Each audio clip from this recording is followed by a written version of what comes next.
Hello friends, this is our last topic of national income and related aggregates, and this unit is very important. As I said earlier, total 10 marks question may 10 marks total questions will be asked in CBSE examination.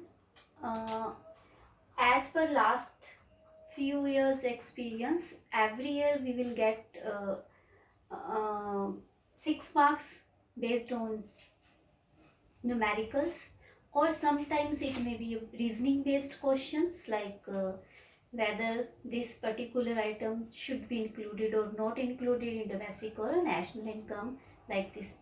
Okay, तो आप और ये जो part है, this is also very important, क्योंकि कुछ सालों से यहाँ से भी क्वेश्चन जो है वो रिपीटेडली पूछे जा रहे हैं. Nominal GDP, real GDP meaning and इनका डिफरेंस क्या हो सकता है. इसके अलावा one is a 3 marks question जो पूछा जाता है, जीडीपी डिफ्लेटर, जिसको हम इन प्राइस इंडेक्स की उसमें भी पूछ सकते हैं. तो एक हमारा है जीडीपी एंड वेलफेयर, तो ये हम इसी पार्ट में डिस्कस करेंगे. तो यहाँ पे nominal GDP and real GDP जो है, फर्स्ट ऑफ ऑल इनका मीनिंग क्या है उसको हम चेक करेंगे. अगर यहाँ पे नॉमिनल, नेशनल इनकम और रियल नेशनल इनकम वर्ड आ जाए तो वो भी सेम ही थिंग है. ओके, तो इसमें आपने कंफ्यूज नहीं होना. Nominally basically current year prices की बात करता है, और real basically base year prices की बात करता है. जब आप अपनी इकोनॉमी की जीडीपी को या नेशनल इनकम को, उसकी जो मनी वैल्यू है, फाइनल गुड्स एंड सर्विसेज जो 1 ईयर में नॉर्मल रेजिडेंट्स ने प्रोड्यूस किया है with in a domestic territory, तो वो जो है किस बेस पे हम मेजर करेंगे, on the basis of current year. तो वो हमारा नॉमिनल कंसेप्ट हो जाता है. अगर हम उसी आउटपुट को, सेम आउटपुट है, सेम ईयर है, एवरीथिंग इज सेम, लेकिन अब हमने जो क्वांटिटी है उसको बेस ईयर के प्राइस से मल्टीप्लाई किया है, तो वो हमारी रियल कंसेप्ट में चेंज हो जाएगी. तो ये आपने ध्यान रखना है. दोनों में बेसिक डिफरेंस हम क्या कर सकते हैं, मेन डिफरेंस तो यही है. इसको करंट ईयर जीडीपी भी बोलते हैं, इसको बेस ईयर जीडीपी भी बोलते हैं.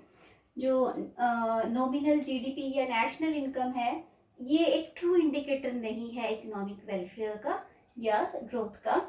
क्योंकि रीजन इज दैट ये जो चेंजेस हैं, अगर ये बढ़ रही है तो वो 2 रीजन से हो सकती है. First is a prices, current prices अगर उसमें चेंज आया है, may be due to output से हुए तो नो डाउट वो हमारी इकोनॉमी के लिए एक बेटर इंडिकेटर है.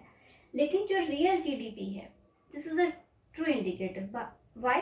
क्योंकि ये जब भी चेंज होगी, जब भी बढ़ेगी, वो हमेशा आउटपुट के बढ़ने के साथ ही बढ़ेगी.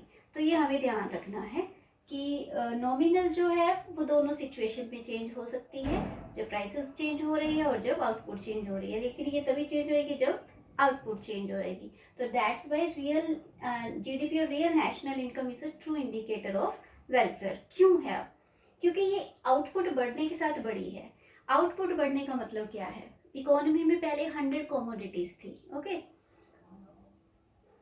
अब वो 200 हो गई हैं. प्राइस पहले भी 100 था, अभी भी 100 है, तो रियल जीडीपी बढ़ेगी. ओके, यहाँ क्या है इसको हम लिख के देख लेते हैं. पहले 100 यूनिट्स थे.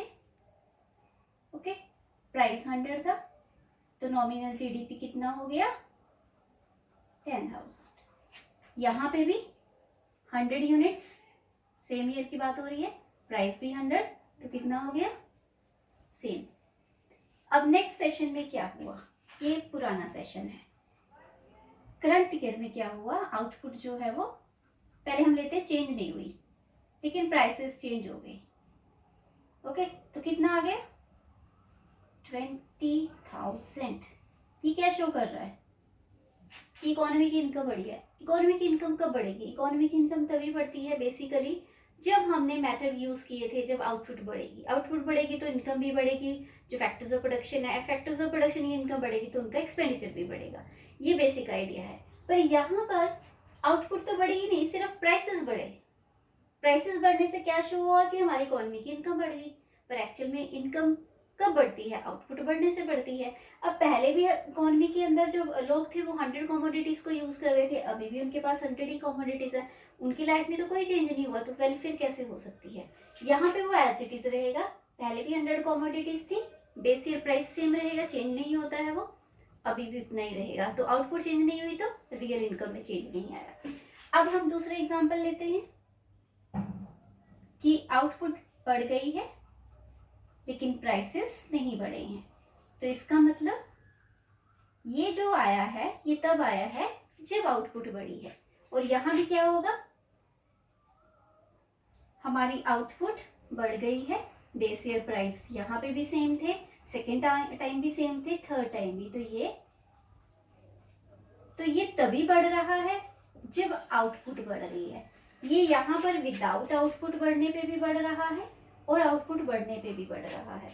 तो ये क्या शो कर रहा है कि रियल जीडीपी तभी बढ़ेगी जब इकोनॉमी में प्रोडक्शन बढ़ेगी। प्रोडक्शन बढ़ने का मतलब क्या है? अल्टीमेटली जो यहाँ के लोग हैं, now they are having a more goods and services, they are enjoying their life, there is a betterment in their lifestyle, there is a change in their lifestyle, और उनकी जो लाइफ है now this is show that now this is a more better as compare to earlier, वो बहुत ज़्यादा comfortable हैं। तो इससे इकोनॉमी की वेलफेयर इंक्रीज होएगी। अगर लोगों की वेलफेयर इंक्रीज हो रही है, इट मीन्स इकोनॉमी की वेलफेयर इंक्रीज हो रही है। That's why real GDP is a true indicator of economic development. ये करंट ईयर के प्राइसेस पे होता है रियल जीडीपी या नेशनल इनकम, और ये बेस ईयर के प्राइसेस पे होता है। तो ये हमारा इसके पीछे बेसिक आइडिया था। तो होपफुली आपको ये कंसेप्ट क्लियर हुआ होगा, इसकी डेफिनेशन और इसका डिफरेंस का question plus which one is a better indicator and why, ये आपसे पूछा जा सकता है क्वेश्चन के अंदर। अब हम नेक्स्ट करेंगे जीडीपी डिफ्लेटर। जीडीपी डिफ्लेटर क्या होता है? तो इसका एक फॉर्मूला है जीडीपी डिफ्लेटर का। GDP deflator, this is nominal GDP, real GDP into 100% form में। तो जब आप वैल्यूज पुट करेंगे तो ये जीडीपी डिफ्लेटर निकल जाएगा। और जनरली ऐसा क्वेश्चन एक दो बार पूछा जा चुका है 3 मार्क्स में। Everything is given, you have to just put the values in the given formula. अगर फॉर्मूला आपको आता है तो आप इजीली 3 मार्क्स जो है वो स्कोर कर सकते हैं। अब इसको हम प्राइस इंडेक्स भी बोलते हैं, तो इसमें आपको कंफ्यूजन नहीं होनी चाहिए। कई बार रियल जीडीपी निकालना होगा तो कैसे निकालोगे? हम रियल यहाँ पे ले आएंगे, नॉमिनल जीडीपी डिवाइडेड बाय, ये प्राइस इंडेक्स लिख रही हूं मैं जीडीपी डिफ्लेटर को, इंटू 100। ओके, तो आपके पास रियल जीडीपी कैलकुलेट हो जाएगा। इसको हम कन्वर्ट कर सकते हैं फॉर्मूले में चेंजेस करके। तो ऐसे ही नॉमिनल भी निकाल सकते हैं, नॉमिनल यही रह जाएगा, ये मल्टीप्लाई हो जाएगा और ये नीचे आ जाएगा। तो आप तीनों चीज़ें इससे कैलकुलेट कर सकते हैं। फॉर्मूला आपको लर्न करना है, ये 3 मार्क्स में क्वेश्चन आ चुका है 1-2 बार। अब हम next last but most important part, that is a GDP and welfare.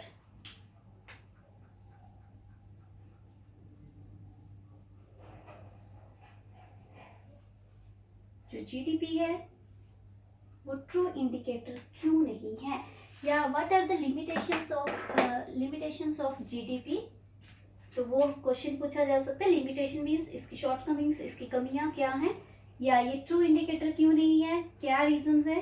तो इसका फर्स्ट रीजन हम करेंगे जीडीपी क्यों ट्रू इंडिकेटर नहीं है वेलफेयर का।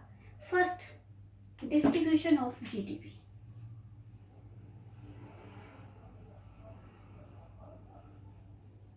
हाँ जी, जो इकोनॉमी में गुड्स एंड सर्विसेज का प्रोडक्शन हुआ, फाइनल गुड्स एंड सर्विसेज का विद इन 1 ईयर, उसका डिस्ट्रीब्यूशन कैसे हुआ? क्या वो सभी लोगों में इक्वल डिस्ट्रीब्यूट हुआ है, या फिर कुछ ग्रुप ऐसे हैं जिनको वो ज़्यादा डिस्ट्रीब्यूशन में जिनके पास वो आया है और कुछ के पास कम आया है। अगर तो अनइक्वल डिस्ट्रीब्यूशन है जीडीपी का, तो ये किसी भी तरह से इकोनॉमी में वेलफेयर इम्प्रूव नहीं करेगा। If it is equally distributed then there is a welfare increase in welfare in the economy. तो हमें ये देखना है कि जीडीपी का जो डिस्ट्रीब्यूशन है वो अनइक्वल है, तो इसलिए वो ट्रू इंडिकेटर नहीं हो सकता है।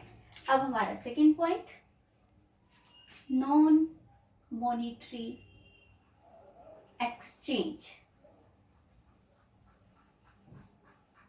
हमारी इकोनॉमी में अभी भी बहुत सारी ऐसी एक्टिविटीज हैं जहाँ पर when you are giving your services to someone else, उसके लिए जो रिटर्न में पेमेंट आपको मिल रही है, you are getting in some commodity.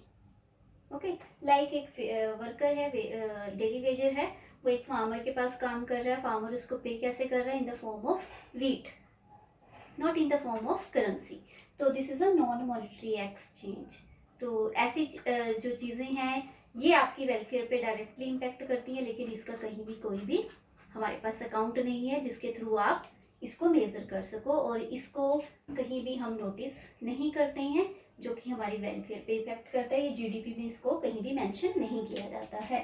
Third point is externalities.